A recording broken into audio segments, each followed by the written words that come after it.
Vivez le Tarot Festival comme si vous y étiez. Je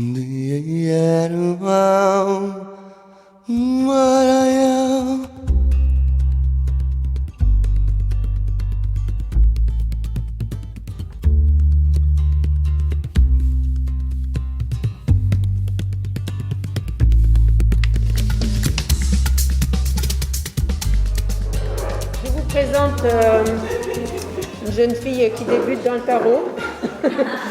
Elle est un petit peu fébrile ce soir de parler devant vous. Et donc, je vous demande d'être gentil avec elle. Donc, Emmanuelle, la marraine de notre festival, va vous présenter ce que c'est que le tarot psychologique. Et on est ravis de l'avoir pour cette 3e année encore à nos côtés. Donc je vous laisse avec Emmanuelle et puis par la suite, avec Judith, on vous fera un petit blabla avant de vraiment vous offrir à boire. Merci Emmanuelle. Merci Fabienne.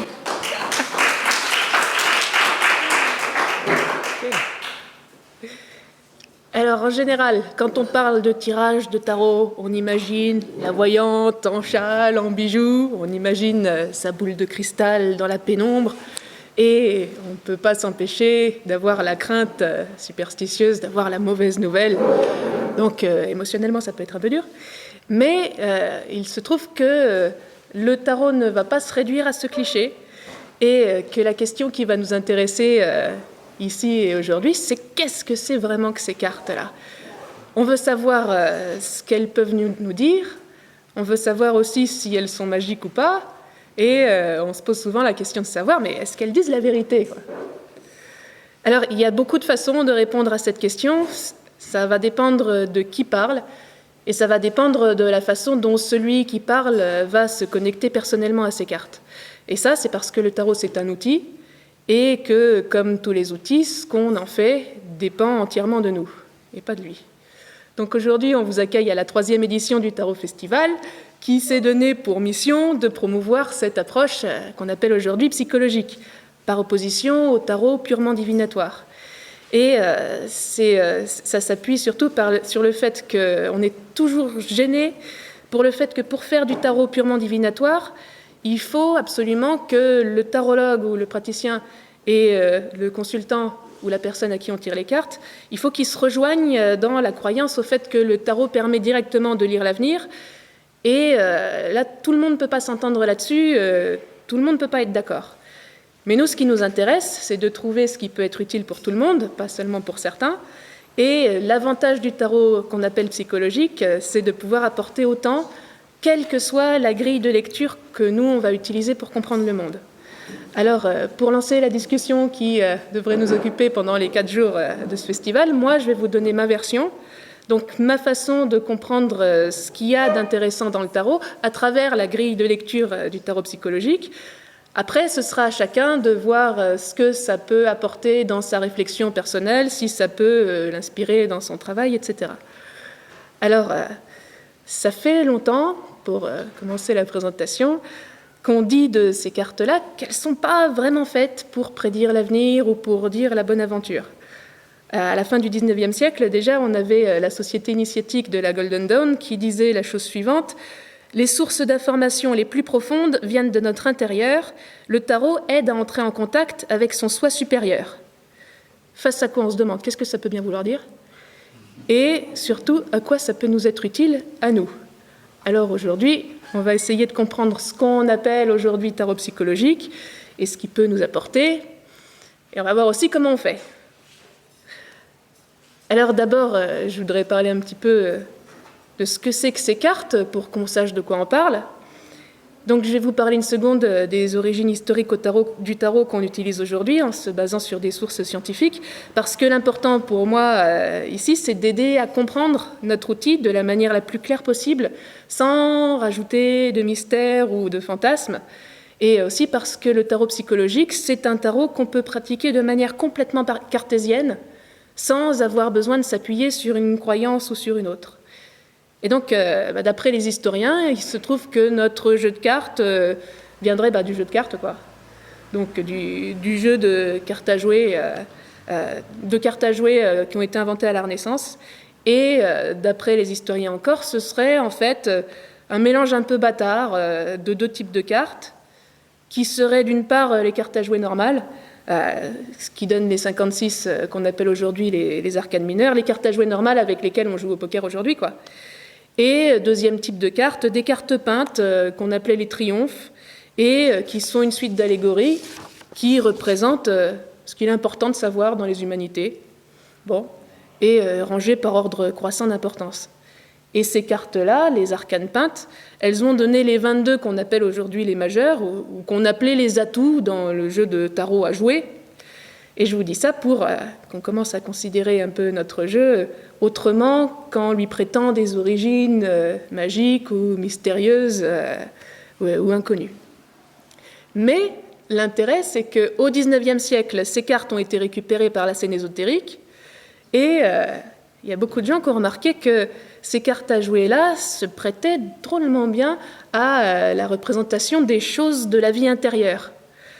En effet, comme on était là pour jouer aux cartes avec cet outil-là, il fallait qu'il y ait des chiffres, parce qu'un chiffre plus grand, il va battre un chiffre plus petit, donc il fallait forcément que ce soit numéroté. Et seulement quand on a des chiffres, ça représente forcément un ordre, il y a forcément une ascension.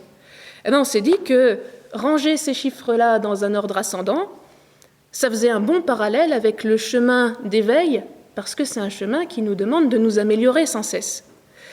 Et d'un autre côté, on avait les 4 couleurs des cartes à jouer. C'était un cadre pratique pour nous amener à parler des 4 éléments du monde qui nous entoure.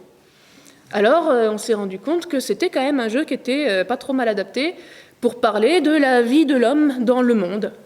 C'est-à-dire, en termes plus clairs, pour mieux comprendre ce qu'on fait là. Donc, dès le XIXe siècle, c'était assez clair qu'on pouvait utiliser ces cartes comme un support de réflexion. Et comprendre ce qu'on fait là, c'est pas découvrir ce qui va nous arriver, c'est chercher à obtenir des vérités sur nous-mêmes dans le but de nous approcher de l'éveil, de la conscience de soi, de l'individuation, on appelle ça comme on veut. Mais tout ça pour vous dire que l'idée de faire du tarot non divinatoire, l'idée de faire du tarot qui soit décorrélé de la voyance, c'est une idée qui est quand même assez ancienne, relativement. Alors du coup, je vous propose de réfléchir un petit peu à ce que peut le tarot d'autre que la divination. Qu'est-ce qu'il peut faire d'autre que de nous parler de notre avenir ? Alors, en occultisme et en ésotérisme, on peut parler d'éveil. Nous, en tarot psychologique, on va souvent parler de prise de conscience. Pourquoi pas, c'est des vocabulaires différents, mais vous voyez que l'idée, c'est d'accéder à plus de liberté. L'idée, c'est de devenir nous-mêmes. Le problème dans la vie, c'est que dans notre famille, notre culture, notre société, on est constamment bombardé d'injonctions et d'influences qu'on va intégrer en les transformant en croyances. Pour donner quelques exemples de croyances qui vont peut-être vous parler, par exemple, l'idée qu'avoir des émotions, c'est être un faible. L'idée qu'avoir des besoins, c'est être un fardeau pour les autres, et qu'il ne faut pas. L'idée que parler de soi ou parler de ses besoins, c'est égoïste. Ou que être une bonne fille, c'est pas la ramener, etc. Donc, le résultat, ça va être qu'on va tous être constitués autour d'une collection de réflexes et de mécanismes qui vont nous venir de notre histoire et de ces influences qu'on a intégrées en nous. Or, si on veut être heureux, ou si on veut s'en sortir pas trop mal, il est nécessaire de prendre conscience des influences qu'on subit, sans quoi ça va être difficile de nous en libérer pour faire ce que nous voulons vraiment et profondément. Alors faire ce qu'on veut vraiment, c'est facile à dire, mais déjà, qu'est-ce qu'on veut ? C'est compliqué. Quels sont nos besoins et comment mettre des mots dessus ? C'est pas évident, surtout quand on se demande quels sont nos besoins en dehors de ce que les autres disent qu'ils devraient être. Là, ça va pas être facile de mettre des mots là-dessus, parce que répondre à ces questions-là, ça va impliquer de voir au-delà des filtres de nos croyances et de nos perceptions. Et comment est-ce que vous voulez sortir de vos filtres ? C'est comme si vous avez des lunettes noires sur les yeux, c'est difficile de ne pas voir à travers. Mais, justement, le tarot, c'est un outil qui peut nous aider. Parce que qu'est-ce qui peut nous aider le mieux à sortir de ces filtres, à sortir de ces réflexes? Eh bien, je pense que c'est un mouvement de subversion. Et c'est quoi la subversion? C'est sortir de ce qui est admis, sortir de ce qui est prévu, sortir de ce qui est imposé. Et à mon sens, le tarot sert à ça. Parce que le geste qui est le plus important dans un tirage de tarot, et qui est à portée de tous, qu'on ait un don ou pas, c'est le fait de ne pas choisir les cartes. Et c'est le fait, en d'autres termes, de laisser le hasard choisir les cartes à notre place. Et regardez ce que ça fait. En tarot psychologique, on va se dire, on va tirer une carte pour nous représenter nous, par exemple. Ça va être le début du tirage, alors qu'on est censé savoir qui on est déjà, parce que nous, on est là. Bon. Et alors, encore plus dingue, au lieu de choisir la carte dans le jeu en fonction de ce qu'on sait de nous pour trouver la carte qui correspond le mieux, on ne va pas la choisir au risque de sortir une carte qu'on n'aime pas du tout. C'est fou, hein? C'est-à-dire que quand on fait ça, on accepte que la carte puisse ne pas correspondre à ce qu'on se disait spontanément. Or, ce qu'on se disait spontanément sans réfléchir, il y a quand même toutes les chances que ce soit nos filtres qui soient en train de penser pour nous, là. Par exemple, si j'ai été élevée avec l'idée qu'être une gentille fille, c'est être mignonne, c'est plaire et pas la ramener, voilà, c'est un type de croyance, c'est un type d'éducation. Si je choisissais une carte pour me représenter, je ferais très attention à choisir une carte qui ne va pas poser de problème. Hein.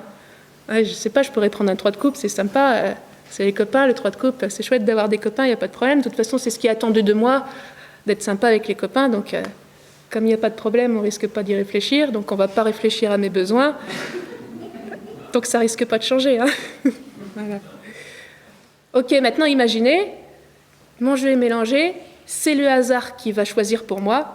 Donc je tire la carte sans la choisir, c'est-à-dire que je suis en train d'autoriser mon jeu à me dire autre chose que ce que moi j'attendais.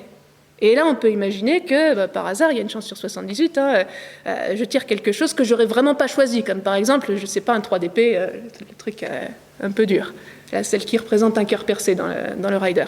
Ah, là, c'est une carte qui vient dire « Ah, il y a un problème. Ah, il y a quelque chose qui fait mal. Ah, ça va pas du tout. Ça va pas du tout. Mais c'est pas moi qui l'ai dit. C'est pas moi qui me suis plainte. Moi, j'ai pas le droit de me plaindre. Moi, je suis là pour plaire, donc je suis pas là pour embêter les autres avec ce qui va pas. Moi, je me suis pas plainte, mais la carte l'a fait à ma place. Donc moi, je suis OK. La carte, elle est venue me forcer à parler de ce qui me fait du mal, mais comme elle s'est plainte à ma place, alors moi, je ne me retrouverai pas en porte-à-faux par rapport à ma croyance. Donc je suis dans un cadre qui est sécurisé pour moi. Et grâce au fait que cette carte-là, on l'ait laissée sortir, j'ai le droit d'expliquer ce qui me fait du mal, puisque ce n'est pas moi qui ai commencé à en parler, c'est le tarot. Et donc c'est seulement à ce moment-là que moi, je vais me sentir autorisée à dire la vérité. Et à dire, par exemple, que j'en ai assez de me taire et de faire des sourires quand on ne respecte pas mes limites, parce que ça me fait du mal. Donc j'ai besoin qu'on respecte mes limites. Ah bah tiens, je viens de dire un besoin. Moi, qui parle à partir d'une éducation qui a pu m'amener à croire qu'il fallait taire ses besoins parce que les besoins, ça embête le monde. Bon, en général, l'expérience nous montre que fonctionner avec cette croyance-là, ça ne marche pas très bien. C'est-à-dire que en laissant le hasard intervenir et en ne demandant pas mon avenir, juste en demandant de me représenter moi, j'ai eu une carte surprenante, ce qui a pour moi été une occasion de surmonter un blocage qui m'empêchait de prendre ma vraie place. Et à mon avis, c'est ça le tarot psychologique, c'est un outil qui va vous aider à dire la vérité sur vous, par opposition aux croyances qui essayent de se faire passer pour le vrai vous, par opposition à toutes ces injonctions, à toutes ces influences qui essayent d'agir à notre place un peu en douce afin de nous tenir un petit peu en laisse. Et ça, c'est la raison pour laquelle en tarot psychologique, on va surtout parler au présent. Parce que pour nous, la question, c'est d'abord de comprendre ce qui se joue là maintenant. C'est quoi le problème maintenant? C'est quoi les dynamiques maintenant? Qu'est-ce qui se passe? Parce que si on comprend ce qui se passe aujourd'hui, on comprend ce qu'on peut y faire aussi. Et si on comprend ce qu'on peut y faire, alors il y a plus de chances qu'on arrive à se construire un avenir qui nous corresponde mieux. Alors maintenant, on va parler un petit peu de comment on fait ça. Donc, ce qui va se passer dans un tirage de tarot psychologique, par opposition à la voyance, c'est que on va beaucoup vous parler et on va souvent encourager le consultant, la personne qui se fait tirer les cartes, on va l'encourager à poser une question sur lui, plutôt que sur des circonstances extérieures et plutôt que sur des choses sur lesquelles il n'a pas prise. Et on va beaucoup réfléchir ensemble à la question.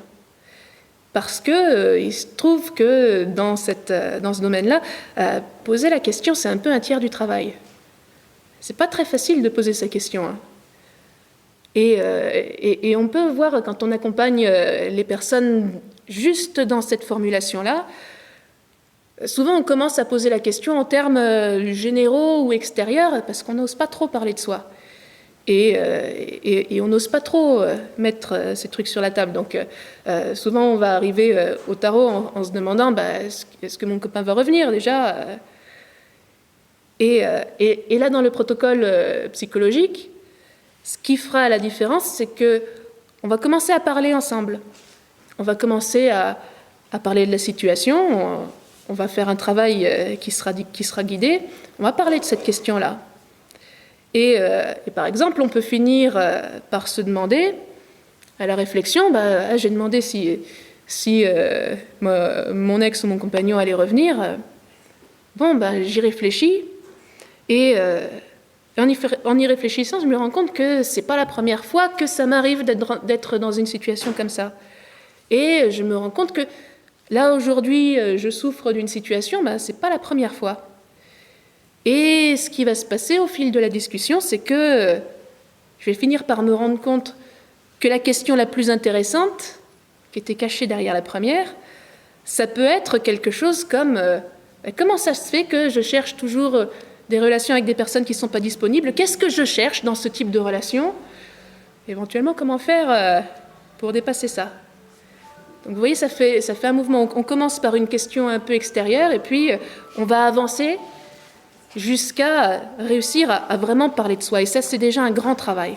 Parce que si je formule ma question en disant « est-ce que mon ex va revenir ?», à ce moment-là, tout est entre ses mains à lui. C'est lui qui décide de revenir ou pas.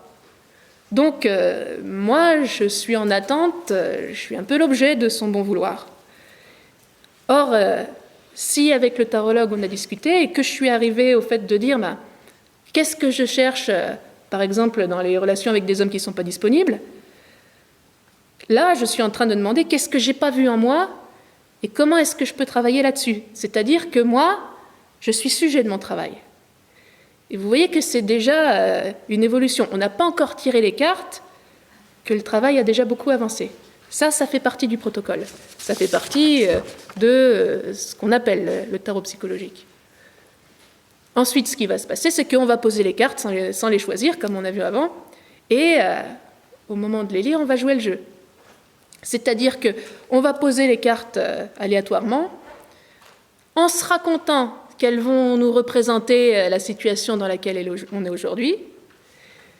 Et quand on se sera raconté que les cartes vont parler de nous, eh bien, on va se mettre à raconter l'histoire qui est donnée par les cartes. On va se mettre à raconter ce que ça a l'air de dire. Et en racontant l'histoire qui est donnée par ces cartes qu'on n'a pas choisies, donc cartes qu'on ne contrôle pas, là, on se donnera une chance de voir qu'une autre histoire est possible. C'est-à-dire que je peux raconter une autre histoire que celle que j'ai l'habitude de me raconter sur moi.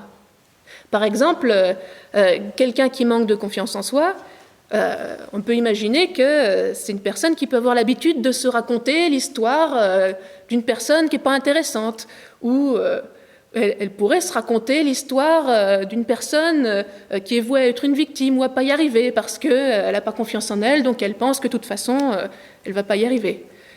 Ça, c'est une façon de raconter son histoire. Bon, c'est peut-être pas la façon la plus efficace pour elle. Et le tarot, il va arriver avec des images. et des images mises ensemble. Vous connaissez la bande dessinée, hein, ça raconte des histoires.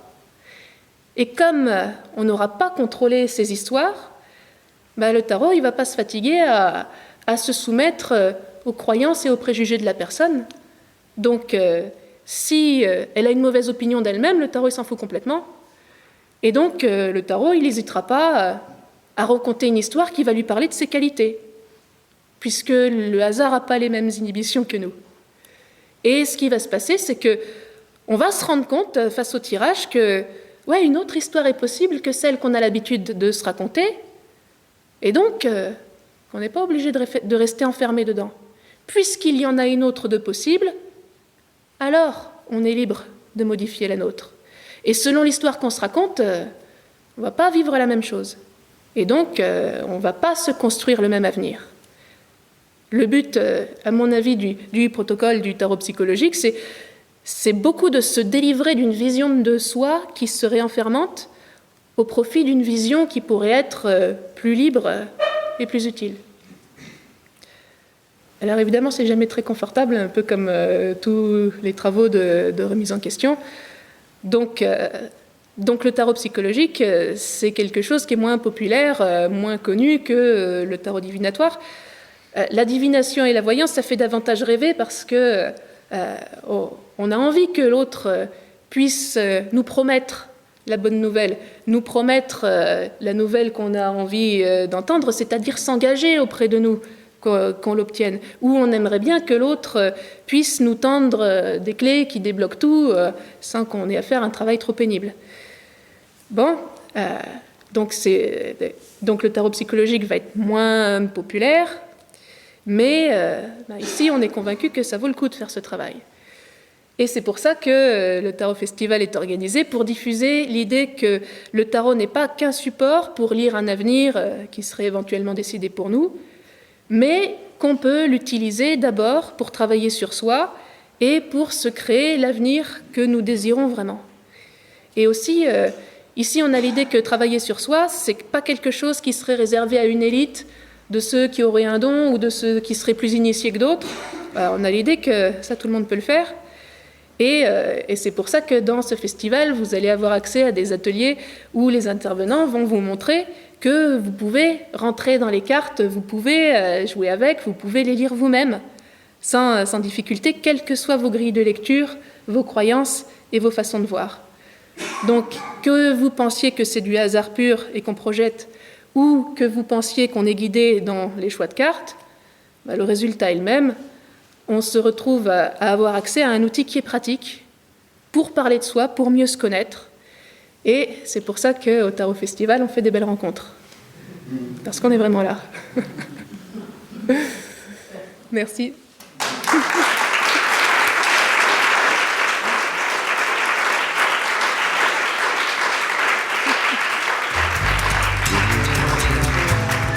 Vibrez la passion du tarot avec le podcast du Tarot Festival.